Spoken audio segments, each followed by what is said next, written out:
가시고기는 등에 있는 8개의 가시들 때문에 붙여진 이름입니다. 이 물고기는 몸 길이가 한 5cm에서 6cm 정도, 그러니까 2인치가 채 되지 않는 그런 작은 고기인데 맑은 하천에 주로 서식합니다. 그리고 주로 식물성 먹이를 먹는 그런 고기입니다. 이 물고기가 다른 어류들과 다른 점이 무엇이냐면 완전한 둥지를 만든다는 것인데요. 주둥이로 강 바닥에 모래를 이렇게 퍼내서 보금자리를 이렇게 안전하게 만듭니다. 암컷은 교미를 하고 알을 낳고 난 다음에 떠나버립니다. 그런데 수컷은 알이 부화될 때까지 거기에서 필사적으로 그 알을 지키는데 아무리 몸집이 큰 다른 고기들이 와도 생명을 걸고 그 싸움을 불사합니다. 그러니까 가시고기의 수컷은 항상 이 알을 지켜보면서 알에 이 산소를 공급하기 위해서 그 알을 꺼냈다가 넣었다가 계속해서 그 작업을 하는데 한 15일 정도가 걸립니다. 그동안은 아무것도 먹지 않고 계속해서 그 일을 반복합니다.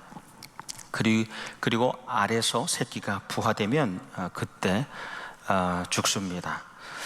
그러면 이 태어난 이 새끼들, 치어들은 아무것도 모르고 그냥 무심히 그 아비의 살을 뜯어 먹으면서 생존을 시작합니다. 그러면서 성장이 일어납니다. 이렇게 다른 고기에는 없는 이 부성애 때문에 가시고기는 특별히 그 부화율이 90%에 이릅니다. 그러니까 태어나면 대부분이 죽지 않고 살아가게 되는 거죠. 이런 가시고기에 어떻게 보면 숭고하다고 할 수 있는 그 습성 때문에 조창인 작가가 2000년에 1월 달에 그 가시고기라는 제목의 소설을 발표했습니다. 보니까요, 지금까지 전 세계적으로 한 300만 부, 3 밀리언 정도가 팔리는 그런 스테디셀러입니다. 또 아시는 분들은 아시겠지만 그 후로 가시고기라는 드라마도 만들어지고 또 그런 비슷한 내용의 주제로 영화들도 만들어지고 또 보니까 20년이 지나서 또 새로운 버전의 책도 나왔습니다.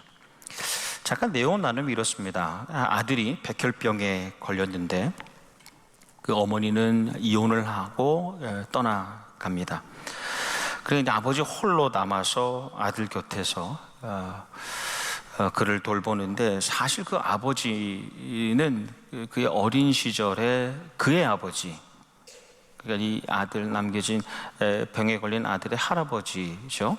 그의 아버지가 너무 비관해서 탄광에서 일을 하다가 크게 다쳐서 비관해서 자녀랑 같이 죽으려고 자살을 하려고 짜장면에 이 쥐약을 넣어서 죽으려고 동반 자살을 하려고 했는데 아들이 그걸 알아채리고 도망칩니다. 그 이후에 이 아버지가 너무너무 마음이 무거우니까 그냥 도망가 버려요. 근데 그렇게 그 아들은 살아남아서 본인이 아버지가 되었기 때문에 이렇게 남은 자기 아들을 차마 버릴 수가 없는 겁니다. 나는 이 아들을 버리지 않겠다입니다. 아들의 백혈병을 고쳐보려고 백방의 노력을 했는데 이 병원비를 감당하기가 너무너무 어려운 겁니다. 그리고 민간요법으로 고쳐지나 했는데 이제 다시 병이 재발하니까 너무 절망하게 되는 거예요. 그래서 병원 안에 있는 교회에 가서 울면서 이 아버지의 기도를 올려드립니다. 본래는 이제 하나님을 잘 알고 믿음이 그렇게 있는 사람은 아니에요. 그런데 하나님, 그래요, 나는 당신을 모릅니다. 당신에게 어떻게 말해야 하는지도 알지 못합니다. 그러나 내 아들은 당신을 알고 있습니다. 아이는 밥상 앞에서 어김없이 감사의 기도를 합니다. 잠들기 전에도 기도를 잇는 법이 없습니다. 지금까지 투병의 고통 속에서만 살아온 아이입니다. 웃음보다는 눈물에, 기쁨보다는 슬픔에 휩싸여 이제껏 겨우겨우 견딘 가련한 아이입니다. 이제 아이의 믿음이 옳았기를 바랍니다. 당신이 진정한 절대자였으면 합니다. 그 절대적인 힘으로 이 아이를 살려낼 수 있으리라 믿고 싶습니다. 아이를 살려주십시오. 믿음 없는 자에게 대가를 요구한다면 차라리 내 목숨을 걷어 가십시오. 기꺼이 아이를 대신하겠습니다. 그런데 마침 그 아이에게 맞는 적합한 골수를 찾게 됩니다. 그래서 이제 이식을 해야 되는데 이 수술비가 너무 거대한 겁니다. 그래서 아버지가 이 수술비를 마련하기 위해서 자기의 장기를 팔 생각을 합니다. 그래서 신장을 팔려고 건강검진을 받았는데 간암 말기라는 사실을 알게 돼요. 결국 이 암세포가 자기 온몸에 퍼지게 되면서 장기를 팔 수 없게 됩니다. 그래서 이 아버지가 자기의 각막을 팝니다. 그래서 수술비를 마련합니다. 자기 눈을 희생해서 판 돈으로 아들이 수술을 받게 합니다. 그 아버지는 아들을 살리고 마지막으로 엎드려서 기도하는 가운데 조용히 숨을 거두죠. 뼈만 남게 되는 이제 가시고기, 그리고 그 다음에 뼈만 남게 되는 가시고기, 진짜 아버지, 그 다음에 이어지는 진짜 아버지. 그 아버지의 희생이 있어서 생명이 살아갈 수 있게 되죠. 그리고 아버지가 있는 가정, 아버지가 섬기는 교회가 살아가게 됩니다. 이것이 창조주 하나님의 원리입니다. 또 이것이 구원주가 되시는 예수님의 방식이고 그분이 그렇게 보여주셨죠.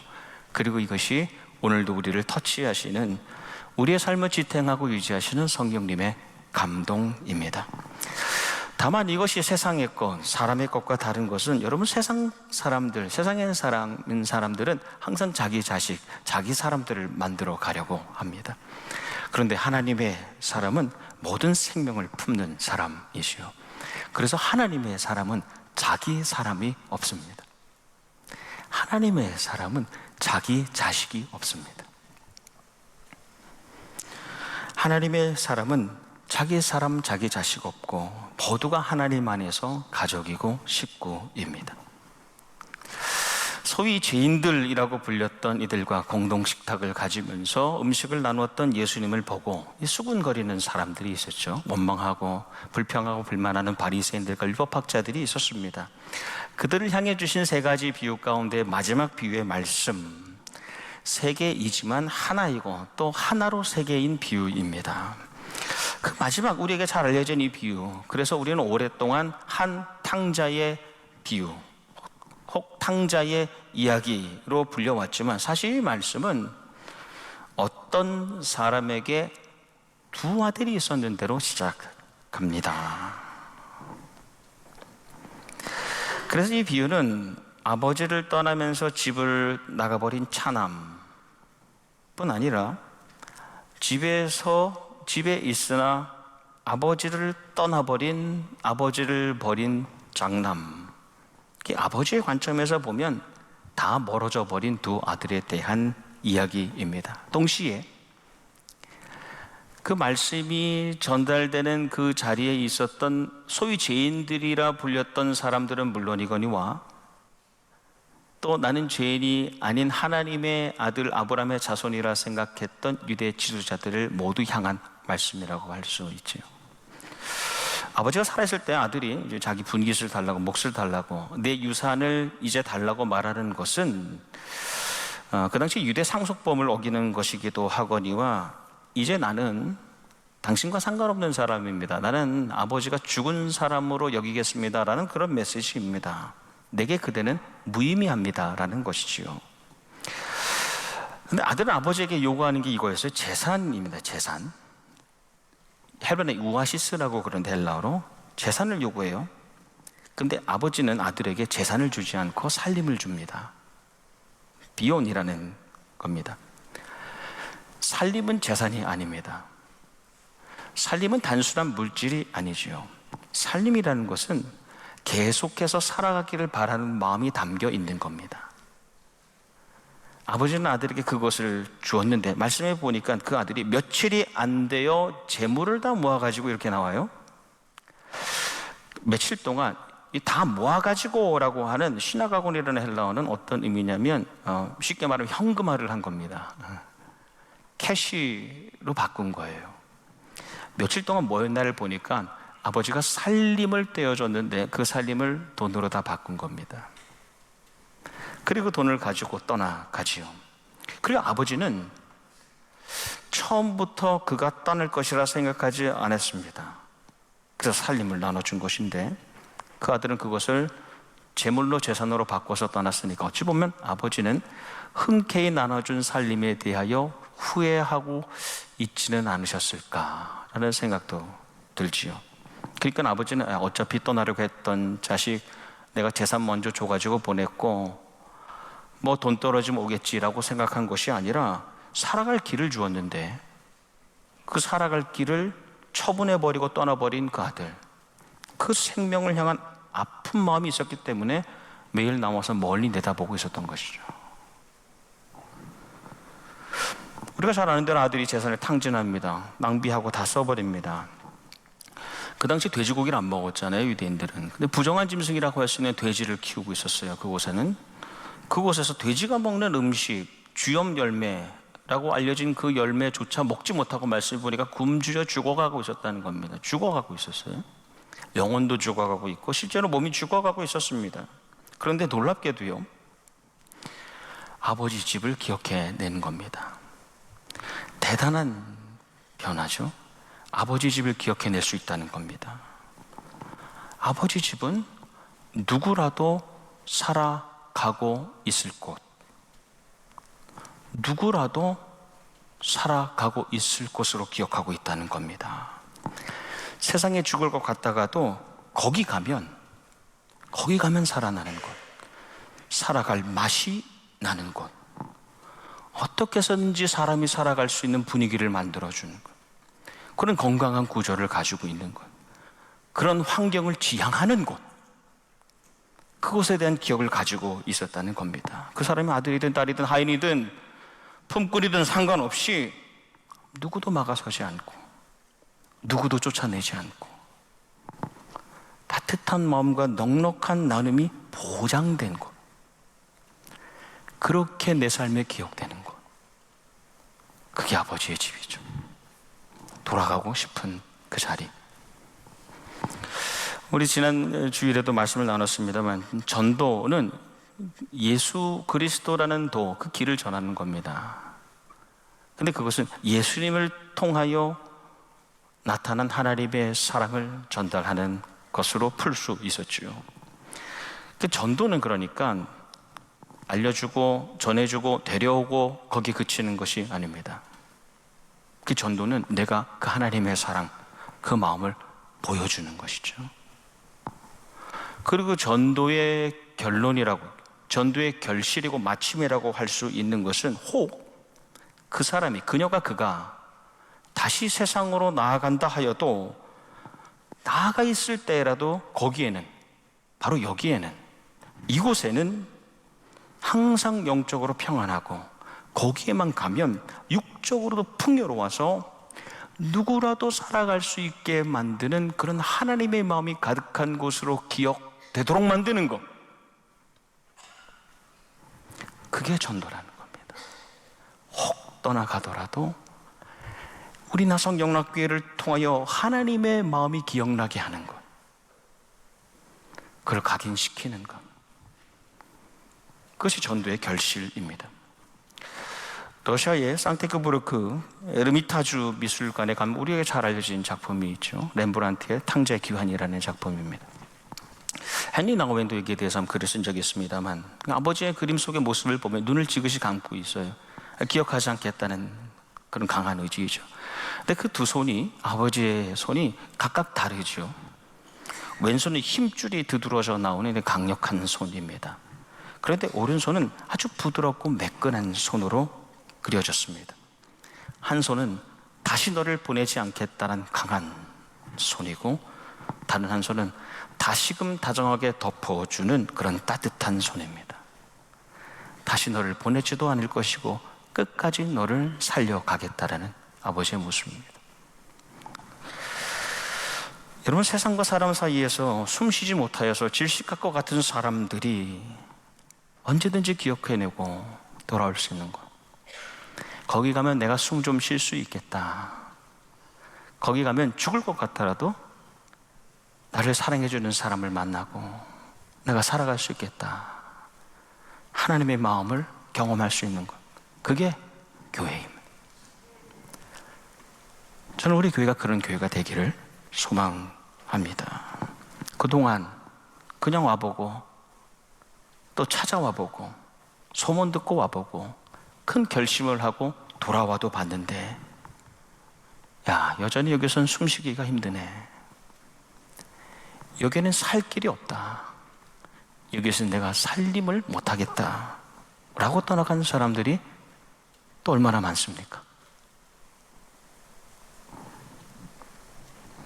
우리 교회는 들어오는 사람들을 살려내고 살아가게 하는, 영적으로 평안해지고 또 실제적으로 육적으로 풍요로운 그런 아버지의 집이 되기를 소원합니다. 네. 영적으로 육적으로 살림을 잘하는 집, 살림을 잘하는 집, 살림이 잘 되는 집, 또 살림이 많은 집, 그런 우리 교회가 되기를 소망합니다. 다른 아들은 아버지를 오랫동안 떠나 있었던 다른 아들과 다르게 이 첫째 장남은 아버지 떠나지 않고 집에 함께 살았습니다. 근데 말씀해 보니까 그냥 산 것이 아니라 아버지 명을 어기지 않고 살았어요. 대단해 보이죠? 아버지의 명령을 어기지 않았어요. 어떻게 그렇게 할 수 있을까? 아버지를 어게인스트 하지 않고 살았을까? 근데 다른 형제가 이 동생이 들어왔을 때 아버지가 그를 대하는, 아버지가 그 선하게 대하시는, 선대하시는 모습을 보고 불평불만을 가지게 됩니다. 그 이유가 뭐냐면 단순해요.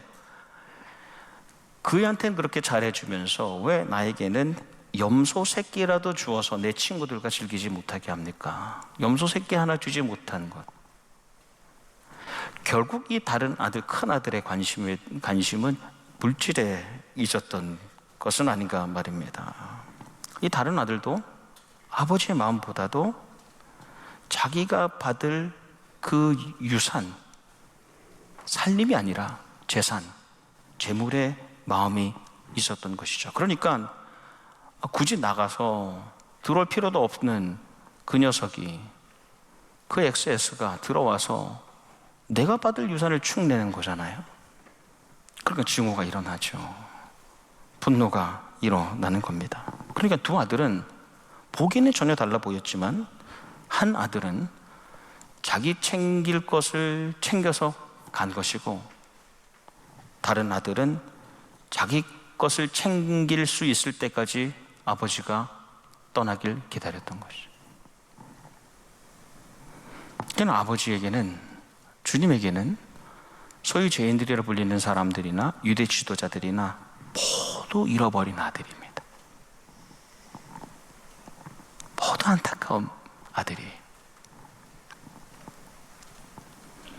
그래서 예수님의 비유는 일방적으로 누구 편을 들어서 누가 옳다 그르다를 말씀하시는 것이 아니라 말씀을 듣고 있는 모든 이들, 잃어버린 사람들, 그 사람들을 잃어버리지 않겠다는 의지의 말씀입니다.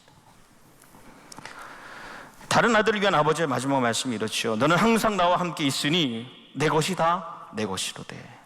이 동생은, 이 내 동생은, 너의 동생은 죽었다가 살아났으며 내가 잃었다가 얻었기로 우리가 즐거워하고 기뻐하는 것이 마땅하도다. 근데 전체 이 비유의 말씀이요, 이렇게 딱 끝나요. 그러니까 첫째 아들, 다른 아들이 그 잔치에 초청하시는 아버지의 그 요구에 응해서 그 잔치에 들어갔는지 아니면 들어가지 않고 밖에 계속 서 있었는지에 대해서는 알 수는 없습니다.